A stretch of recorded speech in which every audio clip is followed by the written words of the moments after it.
During World War II, Britain's armored force was a fascinating mix of brilliant ideas, strange experiments, and hard-won lessons. Unlike Germany or the Soviet Union, who often focused on a single all-purpose tank, the British had a unique philosophy. They split their tanks into two main types: heavily armored but slow infantry tanks to support foot soldiers, and fast but lightly armored cruiser tanks for breakthroughs and high-speed chases. This doctrine defined every tank they built, for better and for worse. From the deserts of North Africa to the hedgerows of Normandy, British tanks played a crucial, often misunderstood role in the Allied victory. Today, we're going to cover every single one of them. Let's start with the early days. Before the war, the backbone of Britain's armored units was the Vickers light tank series. These small vehicles, like the popular Mk6, were only armed with machine guns. They were never meant to fight other tanks. When they faced German panzers in France in 1940, they were completely outmatched and quickly pulled from frontline duty. Then there was the Matilda I, an infantry tank that looked like a tiny metal box on tracks. Its armor was impressively thick for 1939, often shrugging off German anti-tank rounds. But its only weapon was a machine gun, which made it almost useless in a real fight. But not all early tanks were failures. The Matilda II, also an infantry tank, became a legend in the early Desert War. Its armor was so thick that Italian anti-tank crews nicknamed it the Queen of the Desert because their shells just bounced off. Armed with a decent 2-pounder gun, it dominated the battlefield in 1940 and 41. Its biggest weaknesses were its slow speed and the lack of a good high-explosive shell, which became a serious problem when it came up against the infamous German 88mm guns. The most produced British tank of the war was the Valentine.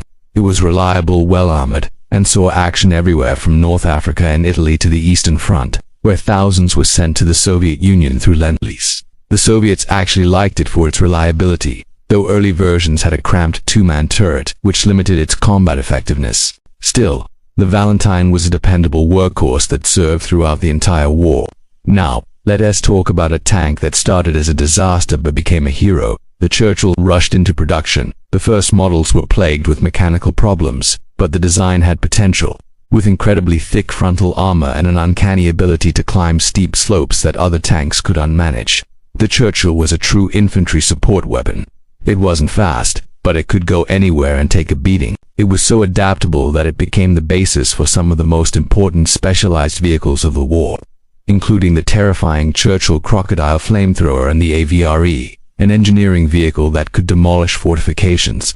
The Churchill was a key player from Normandy to the final push into Germany. While the infantry tanks were crawling forward, the cruiser tanks were meant to be dashing across the battlefield. The early models, like the cruiser Mki through IV, prioritized speed above all else. They were fast, but their armor was paper-thin and they were mechanically unreliable. In France and North Africa, they suffered heavy losses. The most iconic British cruiser of the Desert War was the Crusader. When you picture a British tank in North Africa, you're probably picturing a Crusader kicking up a plume of sand. They were fast and available in large numbers, fighting from 1941 to 1943, but they had serious flaws. Their engines were unreliable in the harsh desert heat, their armor was too thin, and their 2-pounder gun was quickly becoming obsolete against the newer German Panzer III and IV tanks. British crews fought bravely in them, but they paid a heavy price. Sadly, not every design was a Crusader. Some were just plain bad. The Covenanter tank was a total failure. It was designed with a major flaw. Its engine cooling system was located at the front, which meant it constantly overheated. It was so bad it was declared unfit for service overseas and was only ever used for training in the UK. Another dud was the Cavalier, an underdeveloped stopgap that also suffered from a weak engine and mechanical failures. It barely saw any use at all. A slightly better version was the Centaur. It was basically the tank that would become the Cromwell, but it was fitted with a much less powerful engine. A few were converted for specialized roles, like providing close fire support for the Royal Marines on DID, but most never saw combat. Finally, Britain got it right with the Cromwell. This was one of the best British tanks of the war. It was powered by the legendary Rolls-Royce Meteor engine, a derivative of the same Merlin engine that powered the Spitfire fighter plane. This gave the Cromwell incredible speed. It was one of the fastest tanks on the battlefield. It was also reliable and armed with a new 75mm gun that could fire a useful high-explosive shell.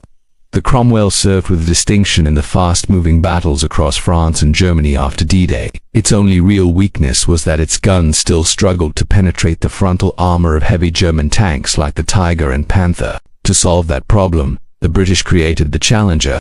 The idea was simple. Take a Cromwell chassis and mount the incredibly powerful 17-pounder anti-tank gun on it. The 17-pounder was one of the best anti-tank guns of the war, capable of knocking out almost any German tank. However, fitting this huge gun required a much larger turret, making the Challenger very tall and an easy target. It was produced in limited numbers and saw only modest service. The evolution of the British cruiser culminated in what might be the best British tank to see service in the war, the Comet. Entering service late in 1944, the Comet was a true game-changer. It had the speed and reliability of the Cromwell, but with much stronger armor and a new high-velocity 77mm gun that was a modified version of the 17-pounder.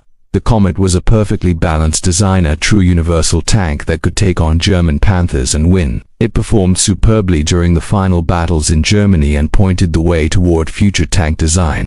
Beyond the main battle tanks, Britain also experimented with some unique concepts. The Tetrarch was a light airborne tank, designed to be flown into battle by a glider. A small number were used in the invasion of Madagascar and during the ambitious but ill-fated Operation Market Garden. Then there were the truly bizarre designs like the TOG-I and TOG-II. These were super-heavy tanks inspired by the trench warfare of World War I. They were massive, slow, and completely impractical for modern warfare. They never left the prototype stage and remained fascinating relics of a bygone era of tank design. Another what-if tank was the Black Prince, which was essentially a wider, heavier Churchill armed with a powerful 17-pounder gun. It was a powerful concept, but by the time it was ready, it was too slow and already obsolete. It never went into production. Perhaps Britain's most important contribution to armored warfare was in specialized engineering vehicles, famously known as Hobart's Funnies. These were a collection of ingeniously modified tanks designed to overcome the defenses of D. There was the Sherman Crab, a tank with a giant spinning flail on the front to clear minefields. There was the Churchill Avro, which fired a massive demolition charge to destroy concrete bunkers. And of course, the Churchill Crocodile, which could shoot a jet of flame over 100 yards. These strange-looking machines were war winners, saving thousands of Allied lives on the beaches of Normandy and beyond. In conclusion, the story of British tanks in World War II is one of constant evolution. The painful failures in France and the early desert campaigns forced a period of rapid innovation. This learning process led to genuinely effective late-war designs like the Cromwell and the Comet, and powerful infantry support tanks like the Churchill. While they often struggled to match the raw firepower of the top German tanks, British designs emphasized reliability, versatility, and tactical innovation. The experience gained during the war laid the foundation for Britain's post-war armored doctrine, which would ultimately produce the Centurion, often considered one of the most successful and influential tank designs in history. Thanks for watching. If you enjoyed this deep dive into military history, be sure to like the video and subscribe to the channel for more. Let us know in the comments which nation's tanks you'd like to see us cover next. See you in the next one.